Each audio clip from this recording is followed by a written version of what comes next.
এখন অবধি কোনো পার্সেলের সাথে যদি এই বাবল র্যাপ দেওয়া হয় তাহলে তো আমি খুব বেশি খুশি হয়ে যাই, কারণ বাবল র্যাপ আমার এখনও ছোটোবেলার কথা মনে করিয়ে দেয়। এটা আমি যেখানেই দেখতাম সেখানেই ফোটানোর জন্য বসে থাকতাম, আর এখন এত এত নিজের পার্সেলের সাথে আসে, এখন এটা দেখেও অনেক ভালো লাগে। আমি কিন্তু এটা এখনও রেখে দিই, আর বেশিরভাগ আমি এটা কিন্তু আমার পার্সেলের কাজেও লাগাই, আর আমি নিজে থেকেও দিই, কিন্তু এটা আসলে আমার মানে ছোটোবেলার ওই ইমোশনটা কাজ করে আর কি। আজকের ভিডিওটা আপনাদের জন্য অনেক হেল্পফুল হতে পারে, যারা নতুন ক্রাফটের কাজ করেন বা করতে চাচ্ছেন, বা ক্রাফট নিয়ে আপনাদের জানার বিষয় আছে, বা কোন পেজ থেকে ভালো প্রোডাক্ট পাবেন, এগুলো আপনারা চাইলে কিন্তু আমি পেজটা মেনশন করে দিব।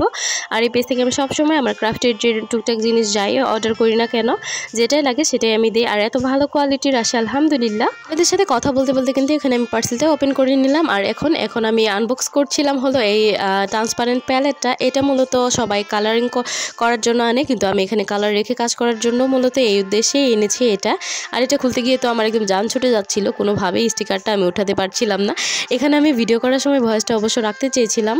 এখানে আমি ভিডিও করার সময় বলছিলাম যে সবাই তো আইফোন আনবক্সিং করে, আমি এখানে কালার প্যালেট আনবক্সিং করছিলাম। আর এগুলোর কোয়ালিটি নিয়ে তো আমার কিছু বলারই নেই, আপনারাই দেখতে পাচ্ছেন কতটা বেশি ট্রান্সপারেন্ট, আর প্রোডাক্টের কোয়ালিটিটাও 100% অনেক ভালো, আমার কাছে তো অনেক ভালো লেগেছে। আর এই স্ট্যান্ডটা আমি অনেকদিন থেকে আনতে চেয়েছিলাম, আর এটা আমি এনেছি আমার পেজের একটা লোগো দিয়ে ক্যানভাস করবো দেখে। এটা কিন্তু আপনারা আমার বেশ কিছু ভিডিওতে দেখে নিয়েছেন, অবশ্য ভিডিওগুলো আমার বেশ কিছু আগের, কিন্তু আমার কিছু সমস্যার জন্য ভিডিওগুলো ডিলিট করতে হয়েছে এগুলো। আর এগুলো হলো মেটালিক কালারগুলো, এগুলো কিন্তু আপনারা চাইলে বিভিন্ন বর্ডারও দিতে পারেন, আর এটা কিন্তু কালারগুলো উঠবে না। এখানে আমি দুইটা কালার নিয়েছি, একটা গোল্ডেন আর সিলভার, দুইটা কালারে কিন্তু এখানে অ্যাভেলেবেল আছে। আর এগুলো কিন্তু মন মাটির কালারগুলো, আর এখানে একটা আমি মন মাটির যে ক্লেটা এটা নিয়েছিলাম, আর এটা হলো মডেলিং ক্লে।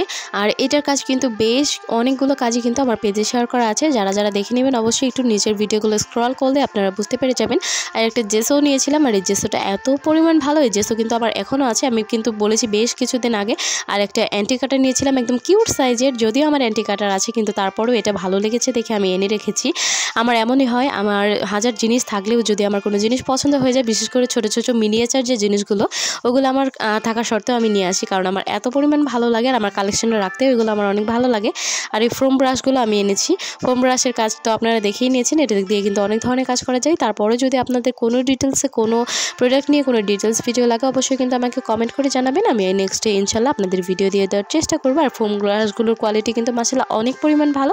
আর আরেকটা কালার প্যালেটও আমি এখানে নিয়েছিলাম, এটা হলো স্কোয়ার সাইজের, কিন্তু বলেছি যেহেতু বেশ কিছুদিন আগে নিয়েছিলাম, স্কোয়ার সাইজের এই কালার প্যালেটটা আমার হারিয়ে গিয়েছে, জানি না কেউ নিয়েছে কিনা, কিন্তু এটা আমার অনেক আফসোস, এটাতে আমার একটা কালার করার কথা ছিল, কিন্তু আমি করতেই পারিনি একদম। আর কিছু পেপারও নিয়েছিলাম এখানে, আর এগুলোর কোয়ালিটিও মাশাআল্লাহ একদমই ভালো। এটা হলো ক্যানভাস একটা পেপার, একদম মিনিয়েচার আমি নিয়েছি, যাতে আমি টুকটাক আর্টগুলো করতে পারি, আর এটার ফিনিশিংও অনেক সুন্দর। ডিটেলস ভিডিও লাগলে অবশ্যই কিন্তু জানাবেন। ধন্যবাদ।